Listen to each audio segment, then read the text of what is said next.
Simple cooking with Momita রান্নাঘরে সবাইকে স্বাগত। আজকে আরও একটি নতুন রেসিপি নিয়ে চলে এসেছি, যেটা বাচ্চা থেকে বুড়ো সবারই কিন্তু খুব পছন্দের একটি রেসিপি। আর দেখুন শেষ পর্যন্ত, খুব ভালো লাগবে। ভেজ স্যান্ডউইচ বানিয়ে দেখিয়েছি আজ আপনাদের। তো দেখুন খুব সহজেই কিভাবে বানানো যায় ভেজ স্যান্ডউইচ, সেটাই দেখিয়েছি। আর পুরো রেস্টুরেন্ট স্টাইলভাবেই বানিয়েছি রেসিপিটা। তার জন্য গাজর, শসা, পেঁয়াজ, কাঁচা লঙ্কা, গোলমরিচ, সুইট কর্ন আর মেয়োনিজ নিয়ে নিয়েছি। এগুলোই আমার মেন ইনগ্রিডিয়েন্টস স্যান্ডউইচ বানানোর জন্য। এরপর ভালোভাবে শসা থেকে ক্ষীরাটা বের করে নিচ্ছি। শসাটা ভালো করে একদম চপ করে নেব।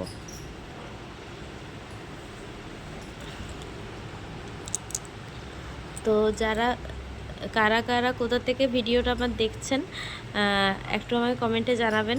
আমি জানলে খুব খুশি হব। আর আমার ভিডিওগুলো কেমন লাগছে অবশ্যই জানাবেন। অনেক দিন পর ভিডিও দিচ্ছি, আজ একটা রেসিপি দিচ্ছি। কারণ আমার বাড়ির একটু প্রবলেমের কারণে আমি কিন্তু ভিডিওগুলো এডিট করে উঠতে পারছি না। তো তার জন্য আমি আপনাদের কাছে ক্ষমা প্রার্থী।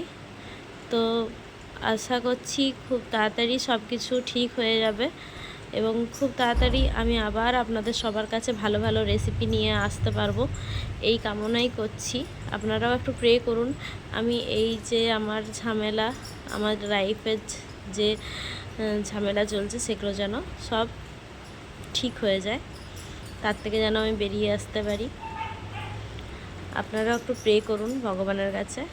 তো গাজরটা প্রথমে গ্রেট করে নিচ্ছি, দেখতেই পাচ্ছেন। এক এক করে সবগুলোই গ্রেট করে নেবো। আর আমার রেসিপিগুলি যদি আপনাদের ভালো লেগে থাকে অবশ্যই লাইক, কমেন্ট, শেয়ার আর সাবস্ক্রাইব করতে একদম ভুলবেন না। আর পাশে থাকা বেল আইকনটি অল করে দেবেন, যাতে আমার ভিডিওর প্রত্যেকটি নোটিফিকেশান সবার প্রথমে আপনাদের কাছে এসে পৌঁছে যায়। আর ভিডিওটি শেষ অবধি দেখার অনুরোধ রইল। যদি ভিডিওটা ভালো লাগে তো অবশ্যই কিন্তু শেয়ার করে দেবেন। এবার গাজরটা আপনাদের সঙ্গে গল্প করতে করতে কাটা হয়ে গেল, গ্রেট করা হয়ে গেল। এবার শসাটাকে গ্রেট করে নেবো। শসাটাকে ভালো করে গ্রেট করে নিতে হবে। আর এই স্যান্ডউইচটা কিন্তু খুব টেস্টি হয়, বাড়িতে একবার অবশ্যই বানিয়ে দেখবেন, খুব ভালো লাগে খেতে এটা।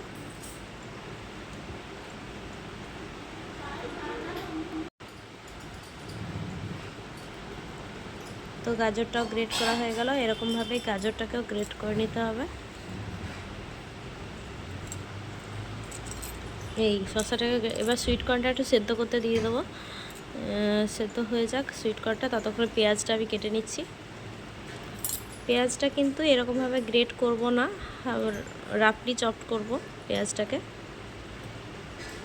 রেস্টুরেন্টে যেভাবে বানায় স্যান্ডউইচটা, আমি সেরকমভাবেই বানানোর চেষ্টা করছি। তো বলবেন কেমন হয়েছে রেসিপিটা।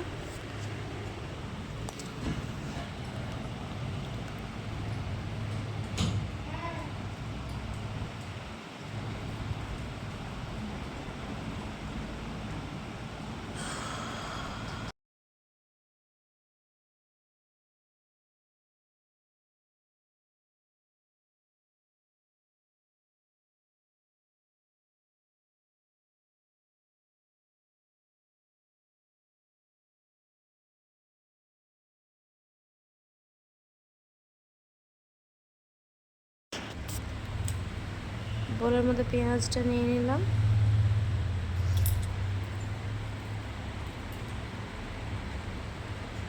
এরপর শসাটাকে জলটাকে চেপে চেপে বের করে তারপর শসাটা দিতে হবে।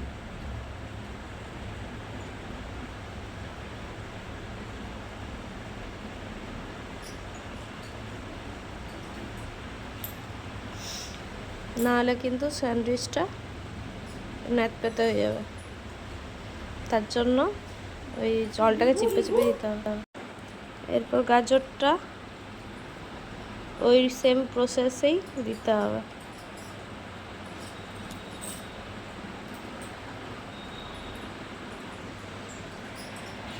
জলটাকে যতটা পারা সম্ভব চিপে চিপে তারপর দিতে হবে জলটা।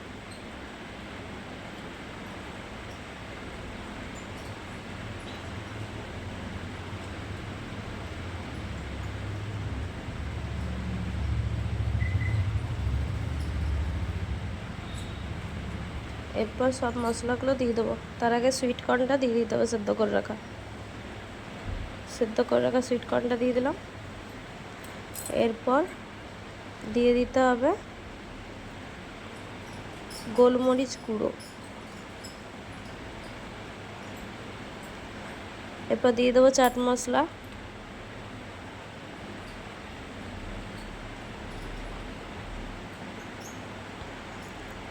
এরপর দিয়ে দিতে হবে পরিমাণ মতো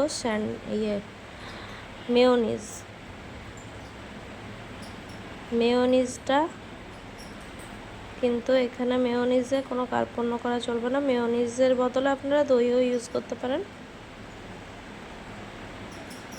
সে পুরো 4 চামচ এখানে মেয়োনিজ আমি দিয়ে দিচ্ছি। এখানে স্যান্ডউইচ তৈরি হবে 4 পিস, টোটাল 8টা স্যান্ডউইচ তৈরি হবে। সেই অনুযায়ী আমি মেয়োনিজটা দিয়ে দিলাম। এবার ভালো করে মেখে নিতে হবে।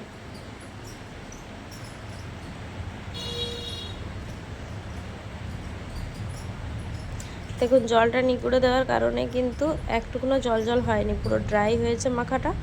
এই রকমই কনসিস্টেন্সিটা রাখতে হবে স্যান্ডউইচের মাখাটার।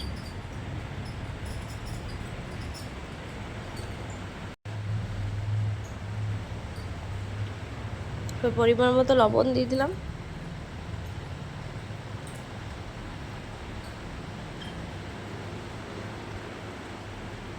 লবণটা কিন্তু চেক করে দেবেন, কারণ মেয়োনিজেও লবণ থাকে, আবার চাট মশলাতেও লবণ থাকে, তাই লবণটা কিন্তু চেক করে তারপর দিতে হবে। আমার মনে হলো এখানে একটু লবণ লাগবে, তাই আমি এখানে লবণ ইউজ করেছি। আপনাদের যদি মনে হয় লবণ লাগবে না, তাহলে নাও ইউজ করতে পারেন। আর যারা ডায়েটে আছেন তারা কিন্তু মেয়োনিজের বদলে দই ইউজ করতে পারেন। এরপর মেয়োনিজটা তৈরি করে নেওয়ার পালা। এই মেয়োনিজটা বলছি, স্যান্ডউইচটা। এরপর পাউরুটিগুলো, এইটা হচ্ছে স্যান্ডউইচ তৈরি করার পাউরুটি। দোকানে পাওয়া যায়, বাজারে খুব সহজেই এটা পাওয়া যায়। এবার সাইডগুলো আমি কেটে নেব, স্যান্ডউইচটা তাহলে দেখতে ভালো লাগবে সেই জন্য। আপনারা চাইলে না কেটেও করতে পারেন, আমি এখানে কেটেই দেখাচ্ছি। আপনারা চাইলে এরকম পুরো পাউরুটিটাতেও করতে পারেন আপনারা স্যান্ডউইচটা, কিন্তু সাইডগুলো কেটে দিলে দেখতে ভালো লাগে। রেস্টুরেন্টে তো ধারগুলো কেটে দেয়, তাই আমি এখানে কেটে বানিয়ে দেখাচ্ছি। নর্মাল বাড়িতে যারা বানাবেন তাদের তো আর ভিডিও দেখানোর কোনো ব্যাপার নেই, তারা এরকম না কেটেও করতে পারেন। এটা দেখার সৌন্দর্যের জন্য কেটে নিচ্ছি আমি। 4-5টাই কেটে নেবো আমি এক এক করে।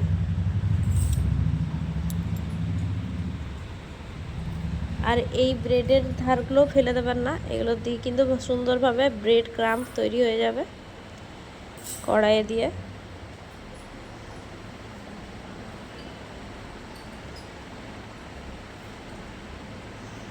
এরপর এই পাউরুটির ধারগুলো রেখে দেবো একদিকে।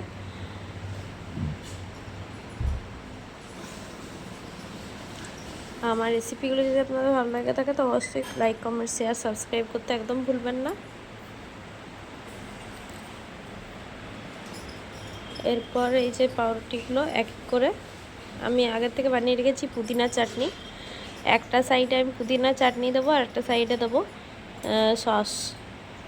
তো পুদিনা চাটনি খুব সহজ রেসিপি।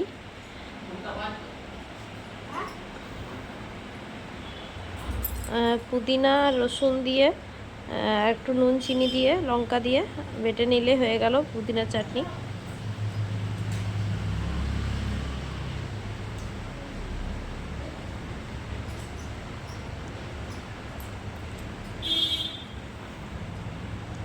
একটা সাইডে আমি নিয়ে নিলাম পুদিনা চাটনিটা, বুলিয়ে দিলাম। আর একটা দিকে এটাতে যদি দই দিতেন তাহলে এর টেক্সচারটা সবুজ হতো না, একটু সাদা সাদা হতো পুদিনা চাটনিটার। এরপর যে স্যান্ডউইচের যে পুরটা বানিয়েছি সেটা দিয়ে দিচ্ছি।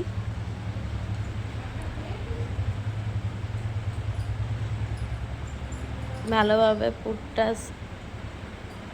স্যান্ডউইচের পুরটা ভালোভাবে পাউরুটির উপর স্প্রেড করে দিলাম। আরেকটা দিকে আমি দিয়ে দিচ্ছি টমেটো কেচাপ।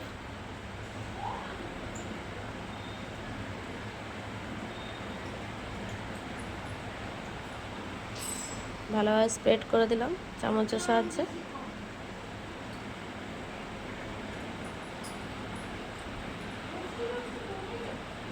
এরপর